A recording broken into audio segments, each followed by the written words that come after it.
Welcome to this week's Rider Support. This week, we're going to talk about the different physical demands for gravel racing. We have a complaint. We're going to be talking about it. Who's complaining? What is it about? We'll air all these grievances. But first, and I actually love this question, we're going to talk about how to make cycling feel easier. That's where we're going to get started. Sarah. Anthony, okay, let's crack in. This is the $1 million question. I love this question. Hi, Anthony. I love cycling, but some days it just feels like a slog. How do I make cycling feel easier? And that's from Ralph. I love this question because I don't know what level Ralph is at, which kind of makes it more interesting. Man a few words, Ralph. Yeah. Who would have known that question had headlined the podcast? It's quite a layered question because no matter who's listening to this podcast, if they just got their bike or if they're getting ready for the classic season, they're still looking to find out the answer to this question. I think it's a combo of the correct training is going to make it feel easier, efficiency within the group, fueling, aerodynamics, and nailing the mechanical, technical aspects of cycling. So this is an answer that I could probably do a 6-hour solo podcast on without you getting a word in edgeways. And I still wouldn't do it justice, but I'm going to try and give a really kind of quick fire tip in each of those main categories. I think that's the best way to address it. So training is going to make your life a lot easier, and the easiest, I hate the word hack or gain, but I suppose the thing that I see most people getting wrong is most people train at just a single intensity. You were doing it for ages, where if you're doing a bike ride, you just head out the door and you just kind of ride. And you only end up ever riding in one zone, unknowns to yourself. You're kind of top of zone 2 to zone 3, probably zone 3. Riding that kind of hard. Yeah, and you get that adaptation from that zone. So instead, from conversations like with Stephen Saylor, Joe Friel, John Wakefield, there seems to be a consensus that 80% of your training needs to be super easy, so easier than those guys are currently riding, and 20% of it needs to be really hard, way harder than they're currently riding. Polarized training model. Seems to be very little debate around that. I think that's a good place to get started. We've loads of content talking exactly about that. Go back and listen to the Dan Lorang interview, the Stephen Saylor interview. They're all great places to get started. Nutrition is probably the second one, because no matter how big your engine is, you could be coming over from running. Like we've a lad in the club who's coming over from running like with high 80s VO2 max. Shout out to Daniel. But it doesn't matter how big your engine is. Like if you have a 5-litre engine versus a 1-litre engine, it doesn't matter. If you're not putting fuel into a car, the car doesn't run. The body works very similar to that. This is something that's changed profoundly in my time cycling. When I got started, I didn't eat at all training because I thought then I'll eat during the race and that made me faster. That was the biggest eye-opening thing that I learned over the last few years, was eating on the bike and fueling for that training session, and you're just gonna go for miles. But even the pros got it so wrong. Like Christian Van de Velde, when he was on the show talking about, he'd literally stumble in the door dizzy after 6-hour spins because he'd be so glycogen depleted. So, but even when you were full time, when you were in France, you'd be hiding the French baguettes from your coach if you popped into the apartment. Like it was a totally warped way of eating was cheating. Eating was cheating, yeah. And if you took out a gel on a training ride, you would have been absolutely laughed out of it. Now you're seeing people popping Morton gels and beta fuel and all this type of stuff. I think safe range to start operating in is 60 grams of carbohydrates as a minimum, up to 120 grams of carbohydrates depending on the intensity of your session, but really prioritizing that, even and maybe especially if you're trying to lose weight. Like the interview with Dr. Sharon Madigan last week was a massive eye-opener to the dangers of underfueling on the ride if you're trying to lose weight. And that's a hard one to get your head around because it's very counterintuitive. You're like, I want to lose weight, I need to run a calorie deficit. But by running that calorie deficit, you're undermining your chances of losing weight. That interview was amazing. We've had some incredible sports nutritionists on, Yuri Carlson and Sharon Madigan. She's involved with Sports Ireland. That was just knowledge bomb. And she actually had some stuff that I bet you in there that I bet you not a lot of people would expect her to say. And I'll let you all go and check that out so you can find out what Sharon's advice was. What else do you think for Ralph? I think aero, and I'll use that lightly, he doesn't need to go out and buy in the latest aero kit, but aero clothing, like not having a super baggy rain jacket. Like we know data wise, it's 50, 60 watts on one of those super baggy rain jackets or super poor fitting kit, or having a really bad body position on the bike that you're just sitting up really high and catching a load of wind. So a good bike fit and some kit that actually fits you properly. And then I would say mechanically, like without getting too nerdy on, you know, waxing chains and different tires and pressures, like the basic stuff, just making sure your bike is in super good working order. Clean bike is a fast bike, and avoid cross chaining as much as you can. What about the motivation point? Because I think if you're motivated to ride your bike, then I think that you're going to, you can make a load of mistakes. You can be training in the wrong zone. You can, you know, there are other things that can go wrong. But if you keep your motivation high, then I feel that you will stay with it. And we always talk about that consistency piece, don't we? So it's not like going out training, Ralph doing 15 hours one week and the following week doing 2 hours per week. So that to me, over the past 4 or 5 months since I've been training consistently, has been a game changer. But then if you reverse engineer that and go, well, why are people not consistent? And this is a conversation we had the other day, because you're always pushing me to give you harder sessions. But if you look at the data on why people most commonly start to become inconsistent, it's preceded by a period where they've done too much intensity. So doing too much leads to the poor consistency. So it's not the doing too much that actually sets you back. It's the doing too much breaks the back of your consistency, and then the lack of consistency sets you back. Yeah, and sorry, just going back to my original point about motivation, because that's really key to keeping you on the bike and keeping you getting out, even in the, you know, the bad weather, getting on the turbo when you don't kind of feel like it. And that for me is having a why, having a big scary goal or something that you are training towards. And the other thing that I would say to Ralph is to try and change it up, because if you're doing the same routes, if you're maybe even doing the same type of riding, I mean, I absolutely love the road riding. I absolutely love gravel riding. I'm now really enjoying mountain biking. So if you have the opportunity to do that, you know, please like avail of all that. And the other thing that I'm getting better at is going out and training with people. And that's very motivating, and that's going to keep you on the bike. It's going to keep you motivated to go out on the bike, and therefore you're going to get better. Okay, next question. Hi, Anthony. I need your help with something that's driving me nuts. After those intense evening training sessions where I'm pushing hard, I just can't seem to wind down and get to sleep. The other night, I was lying in bed at 1 a.m, staring at the ceiling, replaying my intervals in my head like some kind of over-caffeinated hamster on a wheel. Do you have any post-ride routines or tips to help calm the system down and get a better night's sleep after late sessions? This is a good one, because we know that people come home from work, eat dinner, probably play with the kids, whatever other commitments they have, and then they're getting on the turbo trainer, then they're going out training. So typically they're training late. This is like the meme where it's like a husband and wife lying in bed, and she's like, oh, he's probably thinking about other women. And then it cuts to him, and he's just a hamster wheel, and he's on a turbo trainer replaying intervals from Rouvy in his head over and over again. It's like every time I look over your shoulder and you're on your phone, I'm like, what's that fella's up to no good now? What's he looking at online? But it's just bikes, basically. Symmetric chain rings. This enters my big business idea, which I'm going to throw out to the universe, and maybe someone will go and make it for me, because I just not organized enough to do it. I want a recovery drink with CBD infused into it, like a late night recovery drink, which maybe has a little bit of melatonin in there, some CBD in there. Nighty, sleepy, recovery snooze. Snoozy. Yeah, sleepy, snoozy snooze. That would be nice. I think this is probably something that a lot of people come up against, because you're switching from the parasympathetic nervous system, the sympathetic nervous system when you're doing these high intensity training sessions, and you want to be there. And then you're trying to get your parasympathetic nervous system kind of firing so it calms you down and makes you ready for sleep.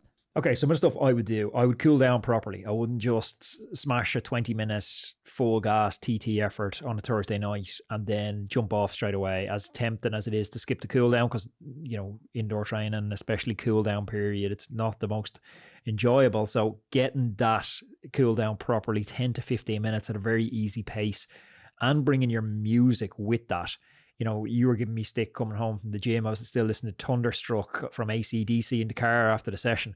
And it's like, there's very much an appropriate tone for starting to wind down. I think that's especially important in the evenings. Will you stick on a bit of Adele or something a little bit more chilled? The vibes are very different here.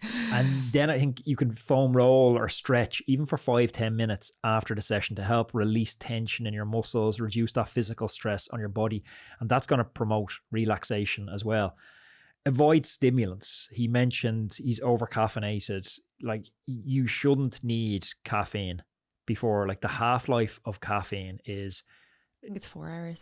I think it's even more than Really? that. Yeah. Like, but yeah, it's in your system for sure in significant doses when you're trying to go to sleep if you're taking it for an evening session. So I would absolutely avoid any caffeine for 6 hours before bed.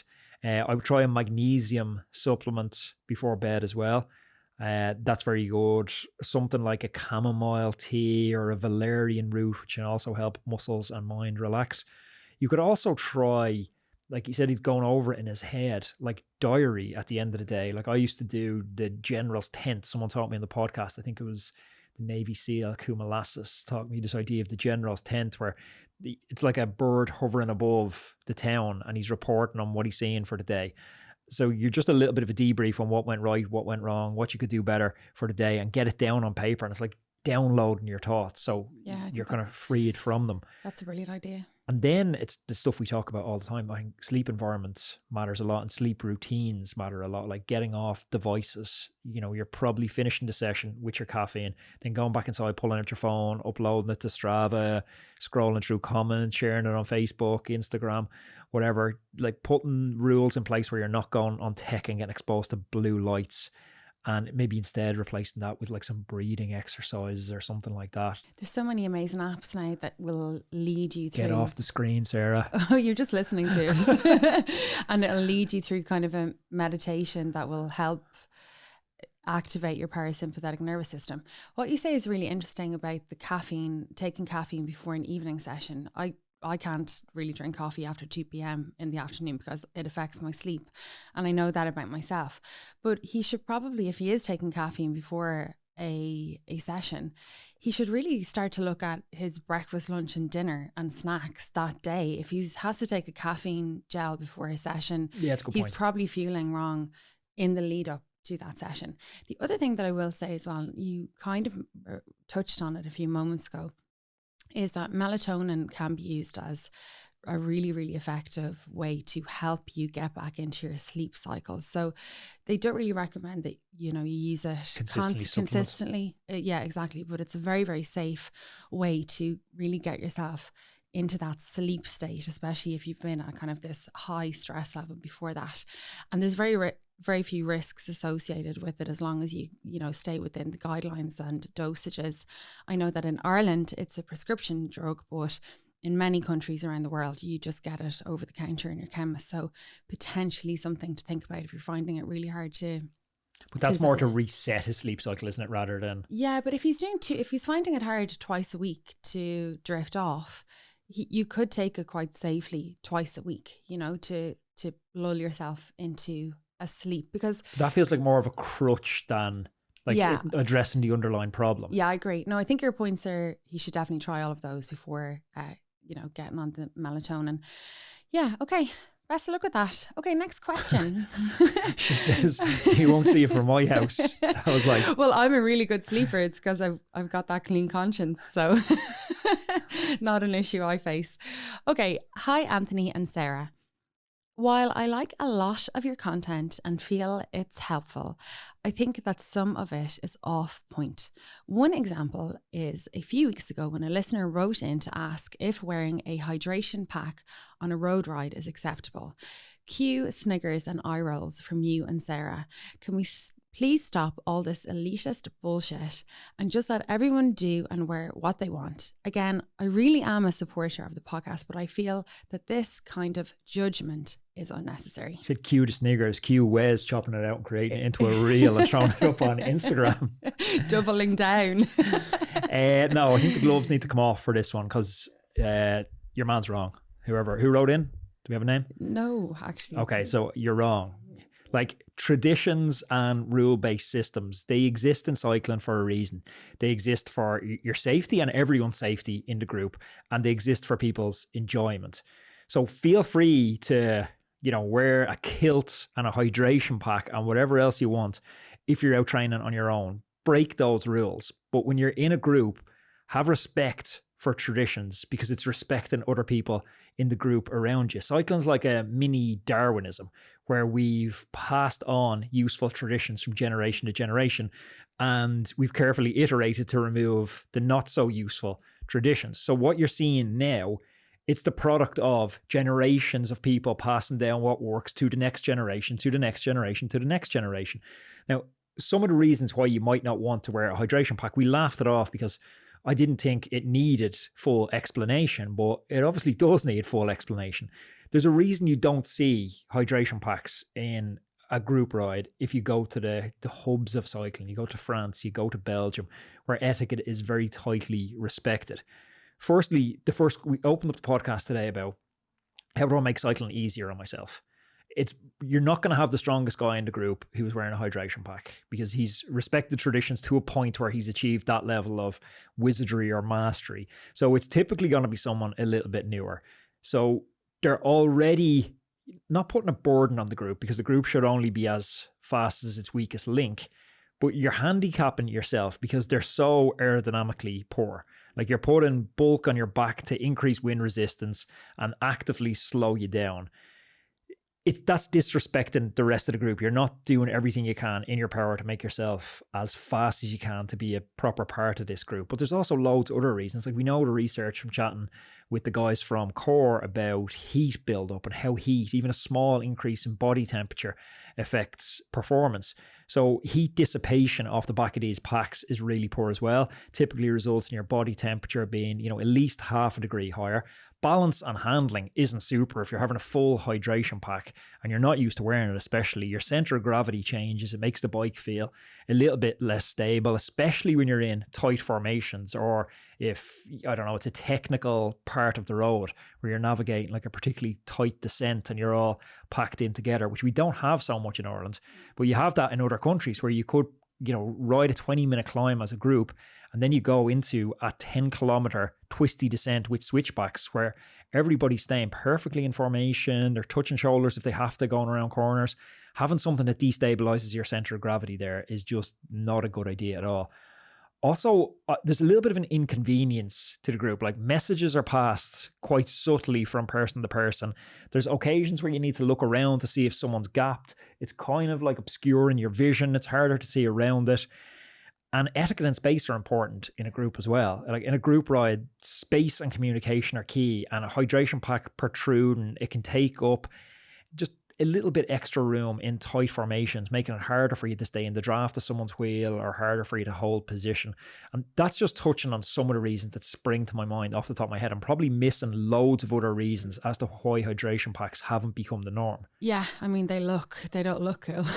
That'd be my input. Also, you're just missing a skill. Like, taking your bottle out of a cage in a tight group at speed is a skill you need to progress in the sport of cycling. Whether you want to go and do gravel races, you want to do fondos, or gravitate towards bunch racing, you need this skill. So you're meant to be honing your skills, sharpening the sword.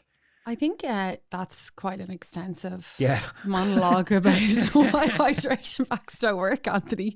I would kind of want to get back to that. This guy thinks that we're a bit judgy sometimes in so far as the way that we answer questions. I mean, I think that we try to keep it lighthearted. We do also try and, share some of I'm still learning, but share some of these beautiful traditions that everyone's we have still in learning, though. Like, I'm still learning. Yeah. Everyone's still learning.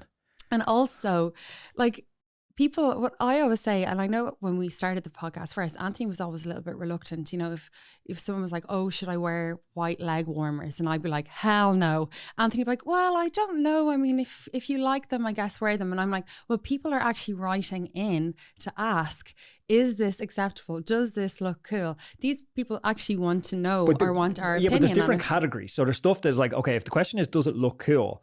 But you can come dressed in pink, fluorescent, all white. You don't think that's cool, no? That doesn't matter, because it's not like, I don't think it should be exclusion based on fashion.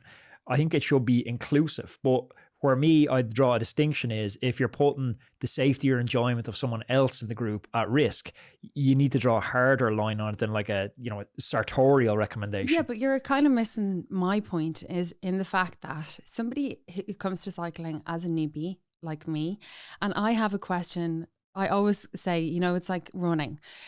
I used to do a lot of running. If somebody came out for a run with me and they were a newbie and they're running on the spot at a traffic light, I'd be like, no, dude, don't do that. It just doesn't look cool. Now, that's just a tiny little quirk of running and looking cool.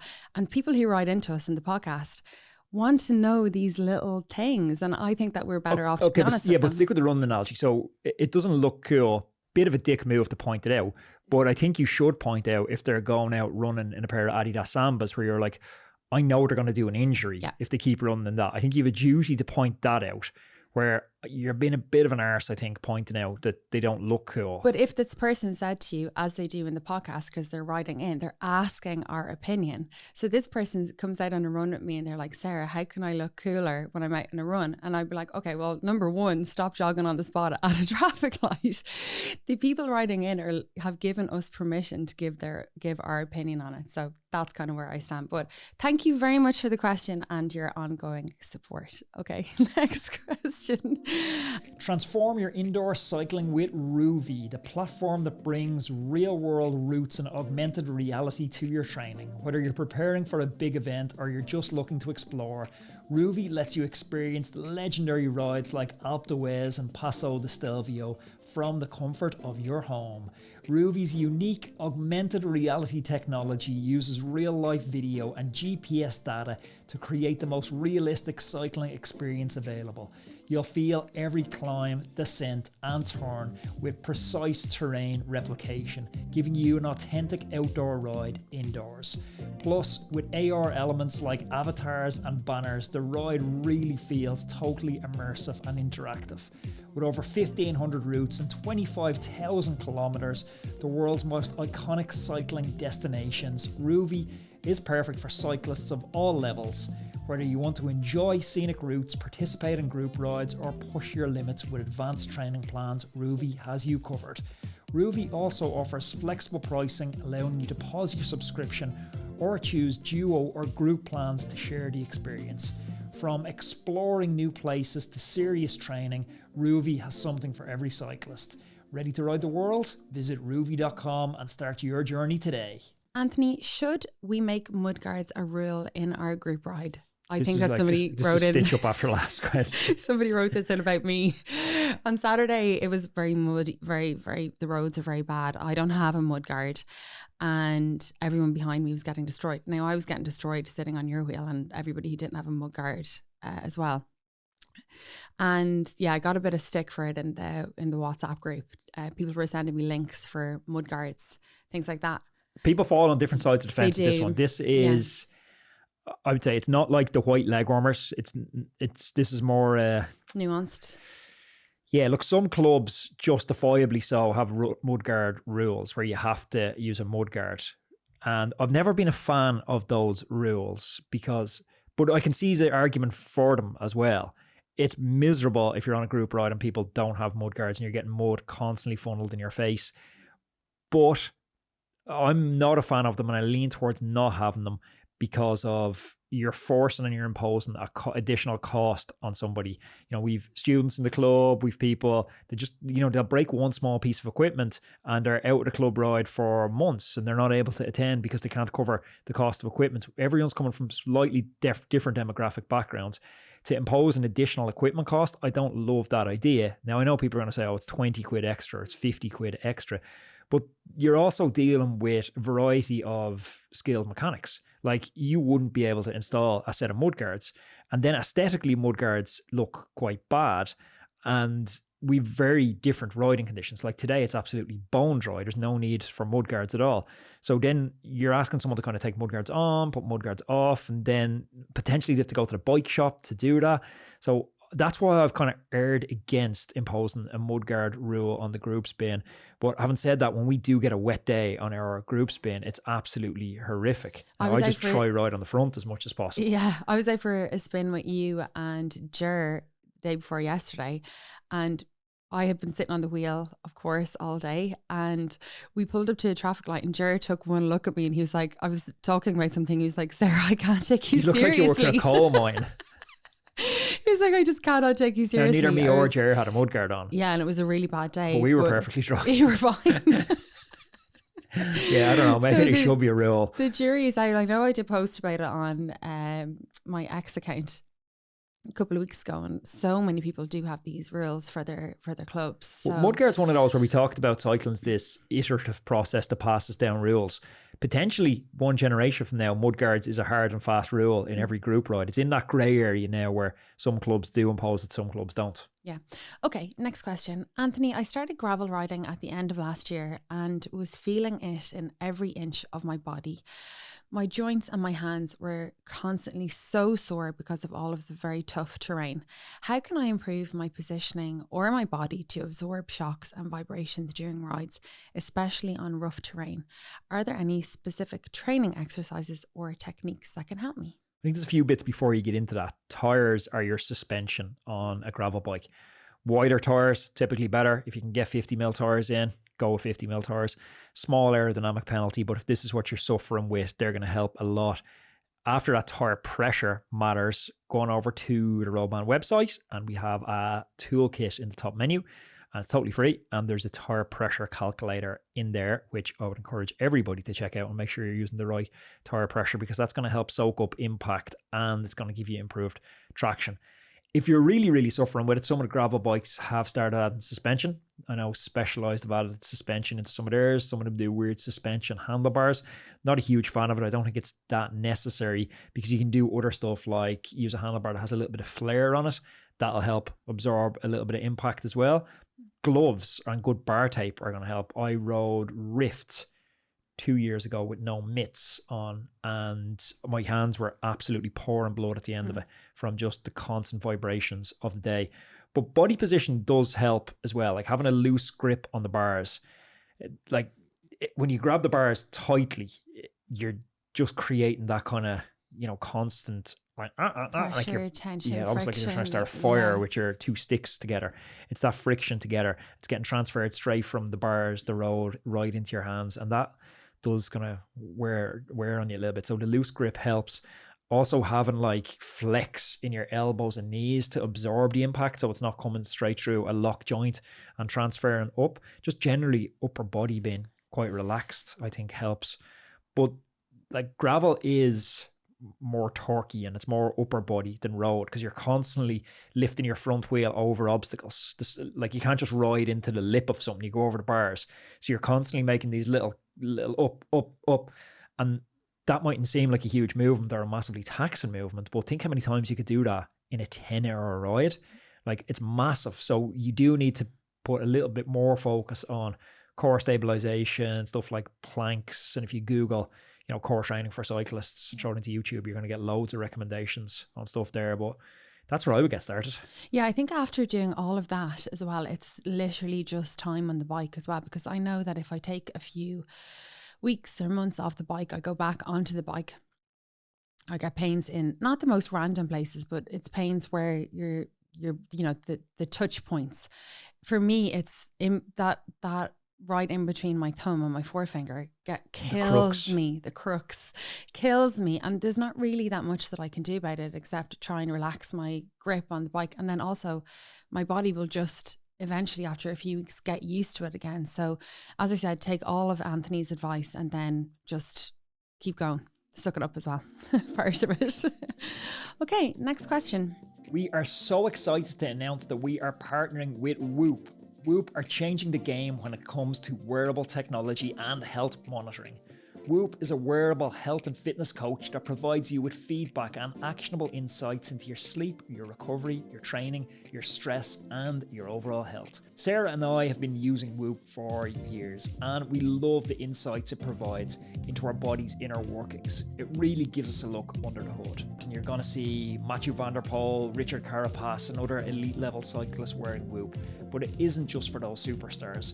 All the data is personalized to your unique physiology and fitness levels. If you're interested in taking control of your health and your fitness so that you can excel in all aspects of your life, you have to go and check out Whoop.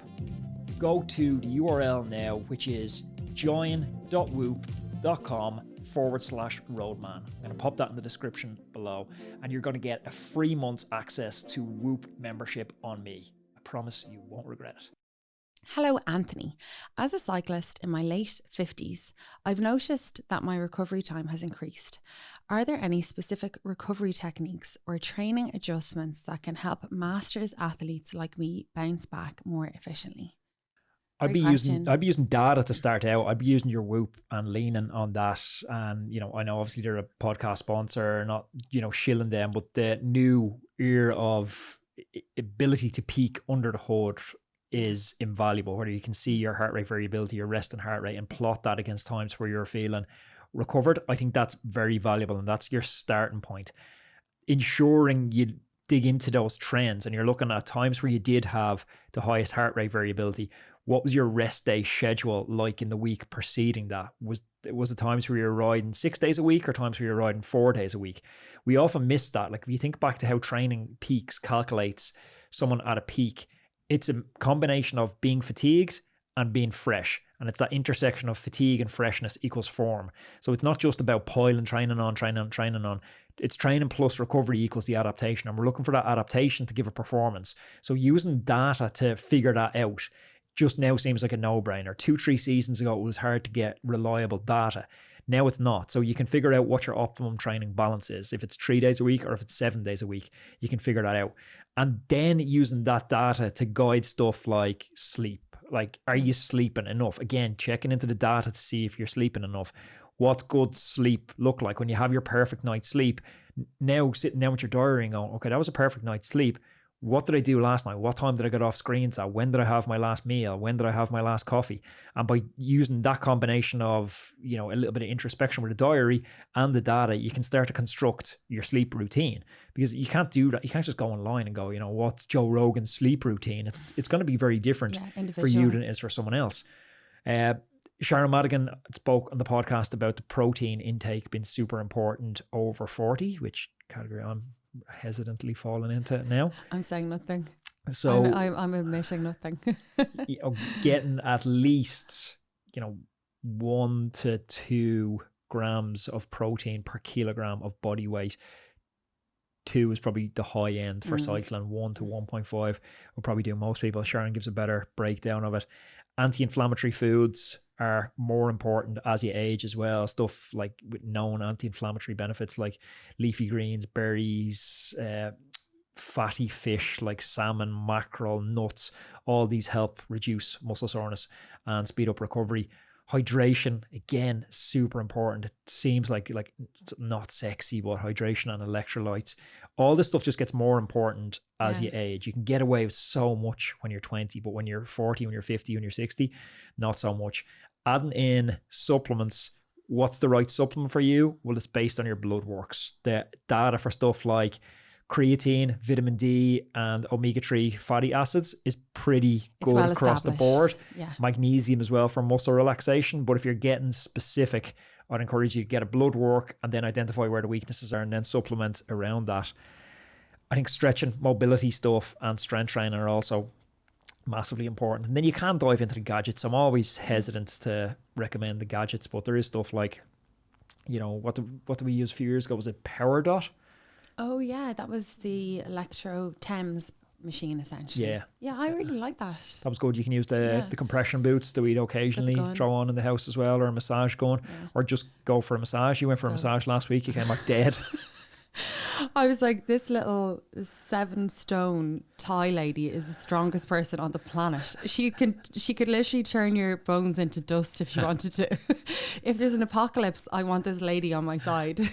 I like ice baths and saunas. That's probably my favorite way. But sauna is a stressor, so be careful with how often you use the sauna without factoring it into your weekly stress. Some people, I think, assign it in the wrong column. They're like, oh yeah, that's recovery, but it's actually stress. Mm-hmm. So ice is recovery, heat is stress. Now you can use the two of them in tandem to kind of relax, but just be careful how you assign value to them. Yeah, I think you make a really good point. You can get away with murder when you're 20 and into your 30s. And then as you, we went back to the gym for the first time in a long time. So bad.